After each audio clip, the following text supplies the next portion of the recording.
ओम शं शनैश्चराय नमः। शनिवार का दिन न्याय के देवता शनिदेव को समर्पित है। शनिदेव को कर्म फलदाता माना जाता है, जो लोगों को उनके अच्छे बुरे कर्मों का फल प्रदान करते हैं। अगर जातक की कुंडली में शनि की दशा शुभ हो तो व्यक्ति खूब तरक्की उन्नति करता है। वहीं अगर शनि से पीड़ित है तो व्यक्ति को अपने जीवन में तमाम कष्टों का, तमाम दुखों का सामना करना पड़ता है। ऐसे में हर व्यक्ति चाहता है कि उस पर शनि देव की कृपा दृष्टि सदैव बनी रहे। शनि को प्रसन्न करने के लिए शनिवार व्रत बहुत ही जरूरी बताया गया है। ये व्रत करने से सारे दुख, संकट और पीड़ाएं दूर हो जाती हैं। घरों में सुख, शांति और समृद्धि का आगमन होता है। तो दोस्तों, अगर आप भी शनिवार का व्रत कर रहे हैं तो शनिवार व्रत कथा आपको जरूर पढ़नी या सुननी चाहिए। तो आज इस वीडियो में मैं आपके साथ शनिवार व्रत की कथा शेयर करने जा रही हूँ। तो आप भी इस कथा का शनिदेव की कृपा के लिए शनिवार के शनिवार जरूर श्रवण करें। शनिवार व्रत कथा। एक समय स्वर्गलोक में सबसे बड़ा कौन के प्रश्न पर नवग्रहों में वाद विवाद हो गया।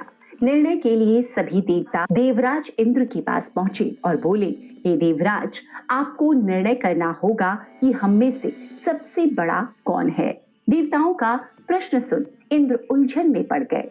फिर उन्होंने सभी को पृथ्वीलोक में राजा विक्रमादित्य के पास चलने का सुझाव दिया।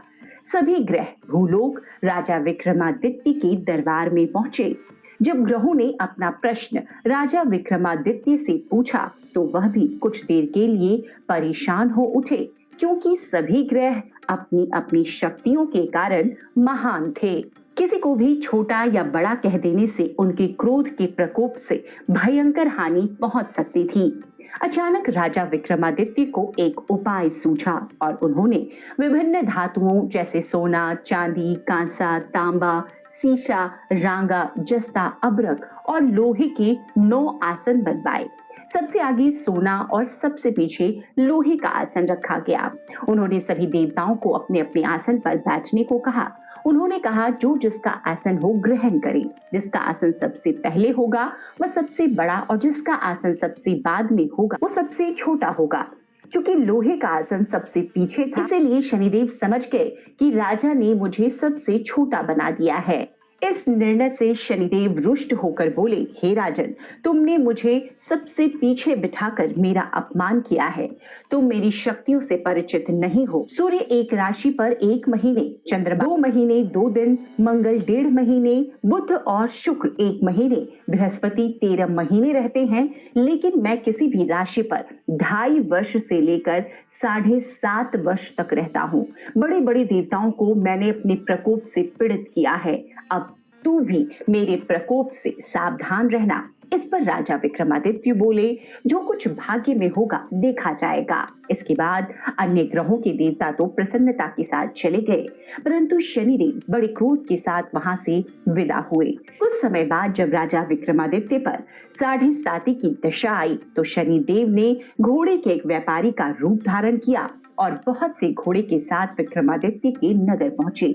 राजा विक्रमादित्य उन घोड़ों को देखकर एक अच्छे से घोड़े को अपनी सवारी के लिए चुनकर उस पर चढ़े।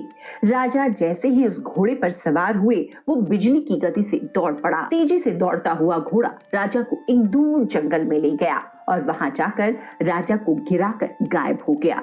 राजा अपने नगर को लौटने के लिए जंगल में भटकने लगा। उसे कोई रास्ता नहीं मिला। राजा विक्रमादित्य को भूख प्यास लगाई। बहुत घूमने पर उन्हें एक चरवाहा मिला।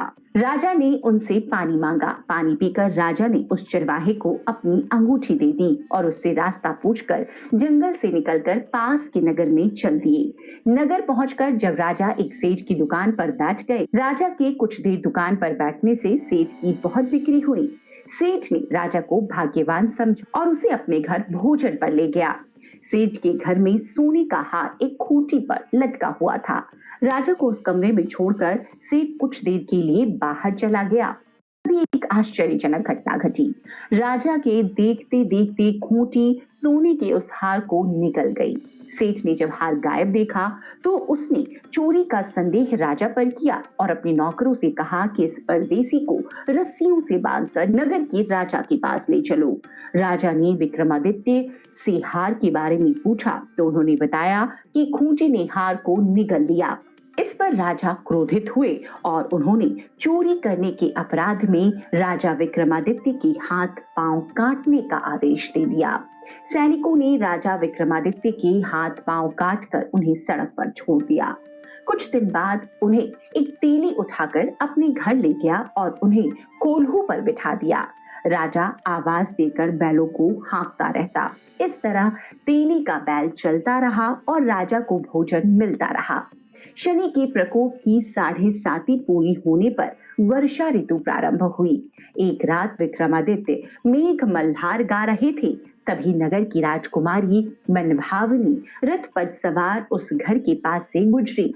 उसने मल्हार सुना तो उन्हें बहुत अच्छा लगा और दासी को भेजकर गाने वाले को बुला लाने को कहा। दासी ने लौटकर राजकुमारी को अपंग राजा के बारे में सब कुछ बता दिया। राजकुमारी उसके मेघ मल्हार से बहुत मोहित हुई और सब कुछ जानते हुए भी उसने अपंग राजा से विवाह करने का निश्चय किया।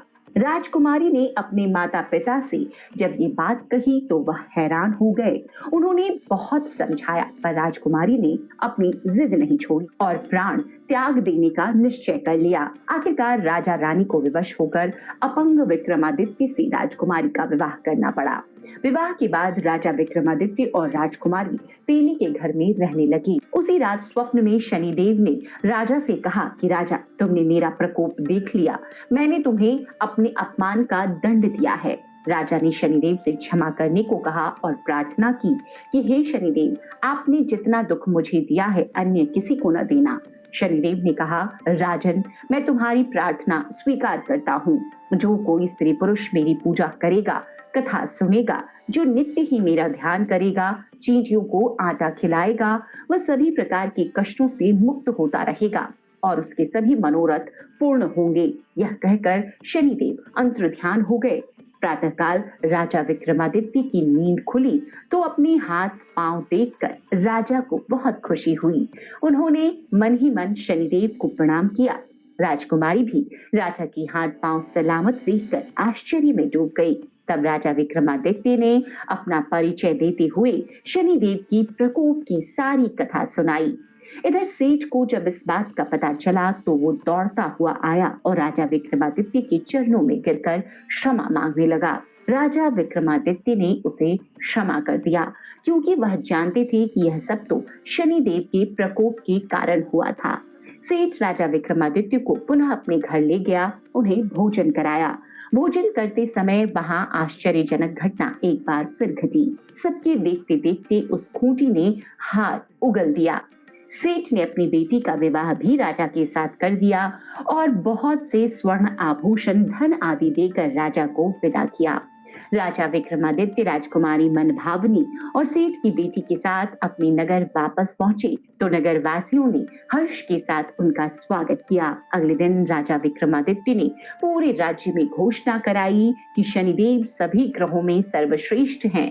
प्रत्येक स्त्री पुरुष शनिवार को उनका व्रत करें और व्रत कथा अवश्य सुने।